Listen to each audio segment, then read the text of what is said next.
Hello दोस्तों, मेरा नाम है अनत खान और आज की इस वीडियो में आप लोगों को बहुत ही यूनिक प्रोडक्ट दिखाने वाला हूं जो आपके डेली यूज़ में बहुत ही काम आएगा और आपके काफ़ी पैसे भी बचेंगे। इस प्रोडक्ट को मैंने अमेज़ॉन से मंगाया है, आपको लिंक डिस्क्रिप्शन में मिल जाएगा, वहाँ से जाके ले सकते हैं। अब इसे जल्दी से अनबॉक्स कर लेते हैं, मतलब इसके बॉक्स में से इस कंटेनर को निकाल लेते हैं इनका। और टेलीग्राम चैनल को भी ज्वाइन कर लें, हमारे लिंक डिस्क्रिप्शन में मिलेगा, वहाँ से जाके ज्वाइन कर लें, जिसपे मैं डील्स और ऑफर जो चलते रहते हैं उसको शेयर करता रहता हूँ। अगर आप लोग ज्वाइन कर लेंगे तो आप लोगों को बहुत ही ज़्यादा बेनिफिट मिलेगा प्रोडक्ट लेते टाइम। इन कंटेनरों का क्या यूज़ है मैं आप लोगों को बताता हूँ।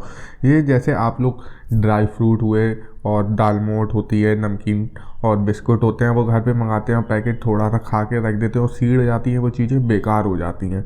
जैसे मेहमान आए कोई तो थोड़ा सा खाया और बाकी बेकार हो गई। ये एयर टाइट कंटेनर मैंने मंगाए हैं स्पेशली इन्हीं सब चीज़ों के लिए, जो नाश्ते में होते हैं, ड्राई फ्रूट भी होते हैं, दाल मोठ और बिस्कुट के लिए, जो सीड़ जाते हैं पैकेट खुलते ही और बेकार हो जाते हैं और रुपये भी बर्बाद जाते हैं।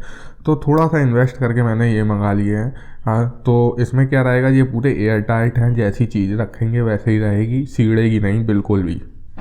अब आप लोगों को मैं बताता हूँ कि ये दूसरे बॉक्सों से कैसे अलग हैं, बॉक्सेस जो होते हैं उनसे क्यों अलग हैं। ये देखिए, इसमें एकदम बढ़िया ग्रिप वाला ढक्कन है और इसकी क्वालिटी काफ़ी अच्छी है और इसके ढक्कन में ये रबड़ लगी है, एक रबड़ लगी है, क्योंकि एयर टाइट इसी से होगा, बिल्कुल भी हवा नहीं जाएगी और वो जो ढक्कन था वो अच्छे से बंद हो जाता है, तो एकदम एयर नहीं जाती है और काफ़ी अच्छा रहता हैगा, बिल्कुल भी नहीं चीरता हैगा, काफ़ी अच्छी क्वालिटी में भी है। आपके काफ़ी पैसे बचेंगे, थोड़ा सा इन्वेस्ट कर लीजिए और आपका नाश्ता और ड्राई फ्रूट एकदम पहले जैसे ही रहेंगे, जैसे ऐसा लगेगा कि अभी ही पैकेट से खोला है। तो 4 आते हैं इसके साथ इसमें, तो आप लोग मंगा सकते हैं, लिंक डिस्क्रिप्शन में मिल जाएगा, आप वहाँ से जाके ले सकते हैं। और आपको वीडियो कैसी लगी है तो इसे लाइक करें और अपने दोस्तों के साथ शेयर करें और हमारे टेलीग्राम चैनल को ज्वाइन कर लें, वहाँ पे अच्छे अच्छे प्रोडक्ट और डील्स के बारे में आपको नॉलेज मिलती रहेगी।